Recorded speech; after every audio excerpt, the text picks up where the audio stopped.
नमस्कार। आज हम सुनेंगे मुंशी प्रेमचंद जी की लिखी कहानी रामलीला। इधर एक मुद्दत से रामलीला देखने नहीं गया। बंदरों के भद्दे चेहरे लगाए, आधी टांगों का पैजामा और काले रंग का ऊंचा कुर्ता पहने आदमियों को दौड़ते हू करते देखकर अब हंसी आती है, मज़ा नहीं आता। काशी की लीला जगत विख्यात है, सुना है लोग दूर दूर से देखने आते हैं। मैं भी बड़े शौक से गया, पर मुझे तो वहाँ की लीला और किसी वज्र देहात की लीला में कोई अंतर न दिखाई दिया। हाँ, रामनगर की लीला में कुछ साज सामान अच्छे हैं। राक्षसों और बंदरों के चेहरे पीतल के हैं, गदाएं भी पीतल की है। कदाचित वनवासी भ्राताओं के मुकुट सच्चे काम के हों, लेकिन साज सामान के सिवा वहाँ भी वही हूँ के सिवा कुछ नहीं। फिर भी लाखों आदमियों की भीड़ लगी रहती। लेकिन एक जमाना वो था जब मुझे भी रामलीला में आनंद आता था। आनंद तो बहुत हल्का सा शब्द है, वो आनंद उन्माद से कम न था। संयोगवश उन दिनों मेरे घर से बहुत थोड़ी दूर पर रामलीला का मैदान था, और जिस घर में लीला पात्रों का रूप रंग भरा जाता था वो तो मेरे घर से बिल्कुल मिला हुआ था। 2 बजे दिन से पात्रों की सजावट होने लगती थी।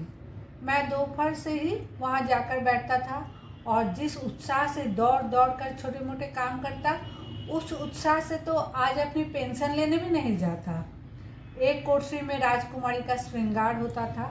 उनकी देह में राम रच पीसकर पोती जाती, मुंह पर पाउडर लगाया जाता और पाउडर के ऊपर लाल, हरे, नीले रंग की बूंदकियाँ लगाई जाती थी। सारा माथा, भौवें, गाल, ठोड़ी बूंदकियों से रच उठती थी। एक ही आदमी इस काम में कुशल था। वही बारी बारी से तीनों पात्रों का श्रृंगार करते थे।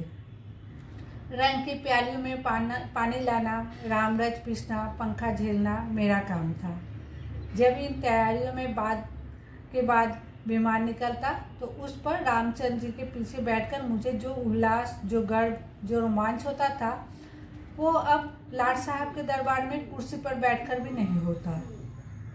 एक बार जब होम मेंबर साहब ने व्यवस्थापक सभा में मेरे एक प्रस्ताव का अनुमोदन किया था, उस वक्त मुझे कुछ उसी तरह का उल्लास, गर्व और रोमांच हुआ था। हाँ, एक बार जब मेरा ज्येष्ठ पुत्र नायब तहसीलदारी में नामजद हुआ, तब भी ऐसे ही तरंगे मन में उठी थी। पर इनमें और उस बाल विहुबलता में बड़ा अंतर है। तब ऐसा मालूम होता था कि मैं स्वर्ग में बैठा हूँ। निषाद नौका लीला का दिन था। मैं 2-4 लड़कों के बहकाने में आकर गुल्ली डंडा खेलने लगा था। आज श्रृंगार देखने ना गया। विमान भी निकला, पर मैंने खेलना ना छोड़ा। मुझे अपना दांव लेना था। अपना दांव छोड़ने के लिए उससे कहीं बढ़कर आत्मत्याग की जरूरत थी, जितना मैं कर सकता था।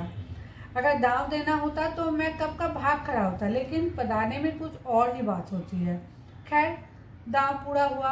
अगर मैं चाहता तो धांधली करके 10-5 मिनट और पदा सकता था, इसकी काफ़ी गुंजाइश थी, लेकिन अब इसका मौका न था। मैं सीधे नाली की तरफ दौड़ा। विमान जल तट पर पहुंच चुका था। मैंने दूर से देखा, मल्लाह किश्ती लिए आ रहा है। दौड़ा, लेकिन आदमियों की भीड़ में दौड़ना कठिन था। आखिर जब मैं भीड़ हटाता, प्राणपण से आगे बढ़ता, घाट पर पहुंचा तो निषाद अपनी नौका खोल चुका था। रामचंद्र पर मेरी कितनी श्रद्धा थी। अपने पाठ की चिंता न करके उन्हें पढ़ा दिया करता था, जिससे वो फेल ना हो जाए। मुझसे वो उम्र में ज़्यादा होने पर भी नीची कक्षा में पढ़ते थे, लेकिन वही रामचंद्र नौका पर बैठे इस तरह मुंह फेरे चले जाते थे मानो मुझसे जान पहचान ही नहीं। नकल में भी असल की कुछ न कुछ बू आ ही जाती है। भक्तों पर उनकी निगाह सदा ही तिखी रही है, वो मुझे क्यों उबारते। मैं विकल होकर उस बछड़े की भांति कूदने लगा जिसकी गर्दन पर पहली बार जुआ रखा हो।